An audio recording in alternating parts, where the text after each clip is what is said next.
The hour now. U.S. Marines next week are scheduled to begin the first operational testing of the new F-35 fighter jet aboard a ship. And we're getting a look at some of the really remarkable technology inside, including a helmet that allows the pilots to see through the plane. This is a crucial moment for the F-35, the most expensive project in the history of the United States military. Think of that.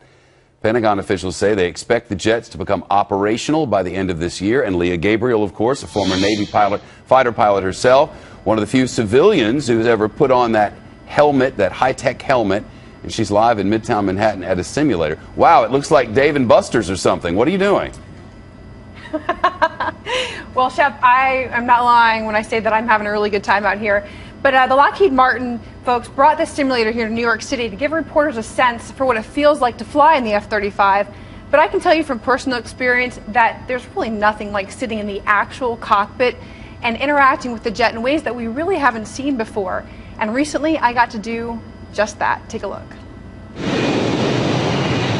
One of the F-35's models can pull off a vertical landing, but some of its other advanced capabilities are visible only to those who fly it, like test pilot Elliot Clements. We have 6 flush-mounted cameras in the airplane. Here's an example of one.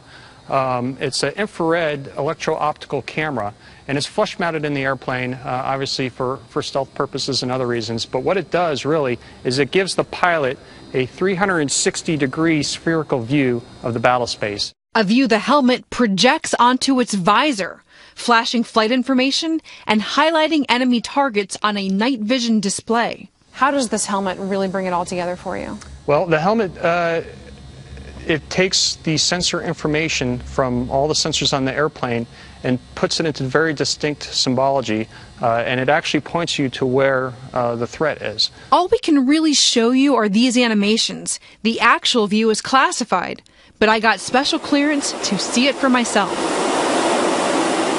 It's a single-seat jet, so they wouldn't let me take it out for a spin, but I did get to check out the view from the hangar. So with this helmet, I can essentially flip a switch inside the cockpit, and it allows me to see inside my helmet what the cameras on the plane are seeing. So for example, I'm going to turn and I'm going to look between my knees, and I'm seeing straight through the floor of the airplane. I'm seeing the nose wheel on the ground. So essentially I'm seeing what the forward-mounted camera on the plane sees, everything both beneath me and in front of me, something I could never see in the airplane that I flew in an F-18. Here we're testing out the power, the hydraulics. We're making sure all the systems work. A Lockheed Martin executive showed us the factory in Fort Worth, Texas, where workers assemble the planes. She says the design is intended to ease the burden on pilots. The aircraft is really a flying computer when you think about it. It's got 8 million lines of code that enable it to take all the sensor data, all the information in the world, and fuse it together and actually give the pilot decision quality information. If I'm going to send my kid to war in the future, this is the airplane that I want him or her to be in. The U.S. military has ordered more than 2,000 F-35s. Most are heading to the Air Force, and they don't come cheap. The helmets alone cost hundreds of thousands of dollars each.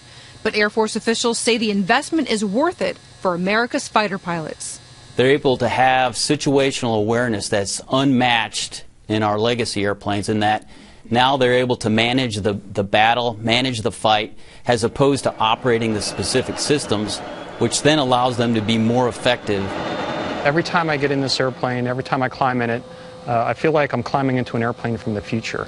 It really is something special.